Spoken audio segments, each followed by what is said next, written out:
उत्तराखंड की लोक संस्कृति और लोक कलाओं को जीवित रखने का काम यहाँ के लोक कलाकारों ने किया है। लोक कलाकारों ने उत्तराखंड का नाम पूरी दुनिया में गर्व से ऊंचा किया है। लोक कलाकार जीवन भर संस्कृति को बढ़ावा देने का काम करते हैं, लेकिन कई कलाकार ऐसे हैं जिनका पूरा जीवन संस्कृति को समर्पित रहा है, लेकिन अब वह हमारे बीच नहीं है। इसलिए पितृपक्ष में उन सभी दिवंगत कलाकारों को याद करने के लिए आवाज सुनो पहाड़ों की ओर से शांति पाठ और श्रद्धांजलि सभा का आयोजन देहरादून के गांधी पार्क में किया गया। कार्यक्रम में कैबिनेट मंत्री गणेश जोशी और सतपाल महाराज ने प्रतिभाग किया। इस अवसर पर कैबिनेट मंत्री गणेश जोशी और कैबिनेट मंत्री सतपाल महाराज ने उत्तराखंड की संस्कृति और सभ्यता के प्रतीक दिवंगत सभी कलाकारों को भावपूर्ण श्रद्धांजलि अर्पित कर उन्हें याद किया। का बहुत बड़ा योगदान रहा है हमारे संस्कृति के पोषण में, उसको आगे बढ़ाने में। तो आज हम यहाँ श्रद्धांजलि देने आए हैं, शांति पाठ करने आए हैं, ताकि हमारे दिवंगत कलाकारों को श्रद्धांजलि हम दे सकें और उनका जो योगदान है उसके बारे में विस्तृत चर्चा हो और उनके काम को हम याद कर सकें और भगवान से प्रार्थना कर सकें कि उनकी आत्मा को शांति मिले। ये बहुत महत्वपूर्ण कार्यक्रम है और बहुत लोगों ने इसमें संस्कृति में योगदान दिया है। आज जिन गानों पे हम नाचते हैं ये सब उन्हीं की देन है। तो अपनी संस्कृति का पोषण करने वाले कलाकारों के प्रति हम उनको प्रणाम करते हैं और श्रद्धांजलि अर्पित करते हैं। इस दौरान कैबिनेट मंत्री गणेश जोशी ने कहा कि किसी भी समाज की पहचान उसकी सांस्कृतिक विरासत से होती है। उन्होंने कहा कि हमारी संस्कृति ने विश्व को दिशा दर्शन दिया है। गणेश जोशी ने कहा कि डबल इंजन की सरकार कलाकारों के प्रोत्साहन और उनके उत्थान के लिए निरंतर कार्य कर रही है। इस अवसर पर उन्होंने आयोजकों को इस प्रयास के लिए बधाई और शुभकामनाएं दी। किसी भी समाज की पहचान उसकी सांस्कृतिक विरासत से होती है और अपनी संस्कृति को जिंदा रखने का काम ये हमारे कलाकार करते हैं। और हमारी संस्कृति तो उत्तराखंड की संस्कृति तो इतनी महान संस्कृति है जिसने पूरे विश्व को एक दिशा दर्शन दिया है। आपने देखा होगा लोग शांति की खोज में हिमालय की ओर आते थे। आप देखते होंगे ये हमारी ऐसी महान संस्कृति है, जब हम जागर लगाते हैं तो साक्षात देवी देवता धरातल पर आ जाते हैं। कभी क्या आपने किसी और संस्कृति में देखा कि माइकल जैक्सन का बैंड बजा उनका गॉड नीचे आ गया? तो ऐसी महान हमारी संस्कृति है। और आज जो हमारे कलाकार साथी अपने कला के माध्यम से हमारे प्रदेश की, हमारे देश की सेवा कर रहे थे, उनको नमन करने के लिए कार्यक्रम रखा है। कार्यक्रम में दीप प्रज्वलित कर दिवंगत कलाकारों को पुष्पों से श्रद्धांजलि दी गई, जिसके बाद शांति और गीता पाठ का आयोजन किया गया। इसके साथ ही गीतों के माध्यम से दिवंगत सांस्कृतिक कलाकारों को श्रद्धांजलि दी गई। डॉक्टर रामभूषण बिजलवाण ने बताया कि आज की युवा पीढ़ी अपने पुरखों को भूलती जा रही है। विलुप्त हो रही संस्कृति, समाज या व्यक्ति को याद रखने के लिए इस तरह के कार्यक्रमों का आयोजन जरूरी है।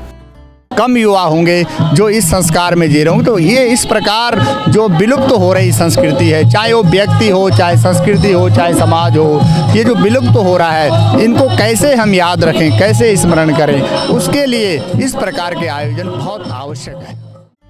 उत्तराखंड में लोक कलाएं बिखरी हुई हैं, लेकिन इन लोक कलाओं को सहेजने वाले लोक कलाकार आज संकट में हैं। ऐसी स्थिति में सरकार और स्वैच्छिक संगठन दोनों की बड़ी जिम्मेदारी है कि वे लोक कलाकारों की रक्षा और लोक कलाकारों की सहायता के लिए हर संभव प्रयास करें। कार्यक्रम के संयोजक नरेंद्र नौथान ने कहा कि हमारे लोक कलाकारों ने अपनी संस्कृति के लिए बहुत काम किया है, इसलिए उनको साल में एक दिन याद करने के लिए श्रद्धांजलि कार्यक्रम का आयोजन किया गया। इस दौरान उन्होंने सरकार से नाराजगी भी व्यक्त की। उन्होंने कहा कि आज दिवंगत कलाकारों की पहचान के लिए कोई रिकॉर्ड नहीं है। इसी प्रकार हमारे संस्कृति कर्मियों ने हमारे उत्तराखंड को, हमारी संस्कृति के लिए बहुत कुछ छोड़ के गए, लेकिन क्या होता है कि हम उसको एक टाइम के बाद भूल जाते हैं। और वो तो छोड़िए, जो गए उनको भूलना है।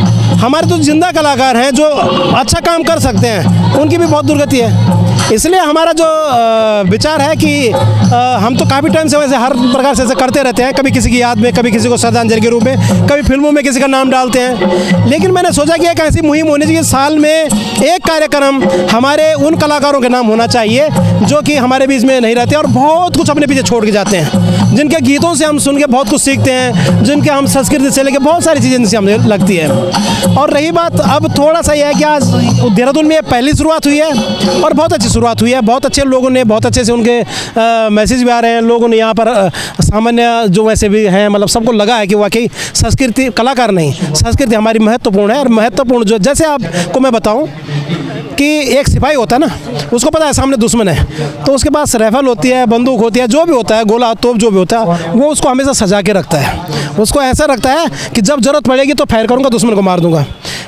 इसी प्रकार किसी भी प्रदेश की जो संस्कृति होती है उसके लिए क्या होता है कि किसको सजाएंगे, कलाकार को, उसको जीवित रखेंगे, तभी वो संस्कृति पे बहुत सारी चीज़ों पे तब काम कर सकता है। इसलिए विचार भी आया, हमारे कलाकारों की पहचान होनी चाहिए, उनका आई कार्ड होना चाहिए। आज मनरेगा में कोई मजदूर काम करता है तो उसका श्रमिक कार्ड बना हुआ है, लेकिन बड़े दुख के साथ कहना पड़ रहा है कि आज जितनी भी फोटो आप देख रहे हैं उसमें लगी हुई है, ये इनकी आज कोई सरकारी पहचान नहीं है। किसी सरकारी रिकॉर्ड में ये कहते हैं कि भाई संस्कृति के नाम पे इनका ये है, तो कुछ नहीं है। जिन लोगों को जो है कि पूरे देश में मान सम्मान प्रतिष्ठा पद्मश्री तक मिल गए हो संस्कृति के नाम पे, संस्कृति विभाग में भी ये कहा जाता है कि उनके जो है कि इनका तो जो है कि हमारी लिस्ट में नाम नहीं है।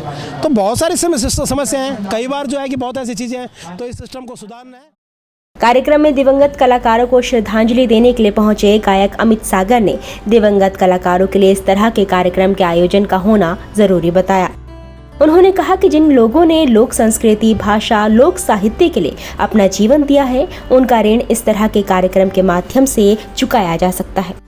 जैसे कि संस्कृति किसी भी प्रदेश की, किसी भी राज्य की, उसके लोक कलाकारों द्वारा स्थापित होती है, लोकगीतों से स्थापित होती है। लोकगीतों को गाते हैं लोक कलाकार। तो हमारे बीच में कई लोक कलाकार, जैसे जीवन का एक चरण होता है कि जिस तरह से जन्म होता है उसका मृत्यु भी होती है। और पितृपक्ष के समय पे ये कार्यक्रम यहाँ पे आयोजित किया गया आवाज़ सुनो पहाड़ों की टीम के द्वारा, नरेंद्र नौथाण जी द्वारा, और उन पितरों को याद किया गया जिन्होंने इस संस्कृति के लिए, इस लोक भाषा के लिए, इस लोक साहित्य के लिए अपना जीवन दिया है। और उनका ये ऋण इसी माध्यम से वैसे हम चुका नहीं सकते उनका ऋण, लेकिन ऐसे कार्यक्रम के माध्यम से कि उन्हें हम याद कर लें, उन्हें अपनी स्मृति पटल में लाएँ और उन्हें याद करके उन्हें एक बार नमन करें, अपने श्रद्धा सुमन उन्हें अर्पित करें, इससे अच्छा कुछ नहीं हो सकता। आपको बता दें कि शारदा स्वर संगम फिल्म की ओर से उत्तराखंड की संस्कृति, धार्मिक परंपराओं, पहाड़ के रीति रिवाज, पर्यटन और पलायन पर आधारित गीत, नृत्य और अभिनय की प्रतियोगिता आवाज सुनो पहाड़ों की का आयोजन किया जाता है। इसके माध्यम से पहाड़ की छिपी प्रतिभाओं को एक मंच देने का काम किया जा रहा है। यह कार्यक्रम दूरदर्शन में प्रसारित होता है। इस कार्यक्रम को अच्छा रिस्पॉन्स भी मिल रहा है। हाँ, ये जो कार्यक्रम है ये हमारा संगठन है यहाँ पे आवाज़ सुनो पहाड़ों की, हमारे नरेंद्र नौथाण जी हैं, उनियाल जी हैं, आप इसको लीड कर रहे हैं। इसमें क्या है कि पहाड़ के जो छुपी प्रतिभाएं हैं, बच्चे हैं, उनको एक मंच के माध्यम से उनकी प्रतिभाओं को निखारते हैं। जैसे आपने इंडियन आइडल, ये जो बड़े बड़े जो शो दिखते हैं, उसी तर्ज पे ये है और बहुत अच्छा इसका रिस्पॉन्स जा रहा है। दूरदर्शन पे प्रसारित होता है। देहरादून से वीडियो जर्नलिस्ट दिनेश कुमार के साथ चांदनी कुनियाल की रिपोर्ट।